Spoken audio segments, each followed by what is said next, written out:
Hello বন্ধুরা, সবাই তোমরা কেমন আছো? আশা করি ভালোই আছো। তোমাদের সামনে আবার নিয়ে চলে এলাম একটা সেলফ মেকআপ। জানি না কতটা কী করতে পেরেছি, যেটুকুনি পেরেছি সেটুকুনি তোমাদের সাথে শেয়ার করলাম। সব কাজের মাঝেও আমাকে এটাকে নিয়ে ব্যস্ত থাকতে হয়। দেখো, স্টেপ বাই স্টেপ দিয়েছি, যতটা পেরেছি ততটাই তোমাদের সামনে তুলে ধরেছি। আমার তো স্ক্রিনে আমার পেজের নাম দেওয়াই আছে, ফোন নাম্বার দেওয়া আছে। আর আমি নেল এক্সটেনশানেরও কাজ করি। তোমাদের যদি আমার কাজ ভালো লেগে থাকে তাহলে আমার স্ক্রিনে দেওয়া নাম্বারে আমার সাথে যোগাযোগ করতে পারো।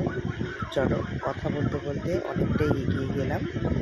এবার আস্তে আস্তে সবই এগোচ্ছে। জানি না, আমার হয়তো কাজের মাঝখানে আমি ভিডিও সেরকম একটা দিতে পারি না। আমার সেলফ মেকআপের যেটুকুনি পারি দিই, চেষ্টা করি। দেখো তোমাদের কেমন লাগলো। দেখো, এটা আমার ফাইনাল লুক। ডান আমার, দেখতেই পাচ্ছ। চলো, টাটা। পারলে একটু শেয়ার, লাইক, কমেন্ট করে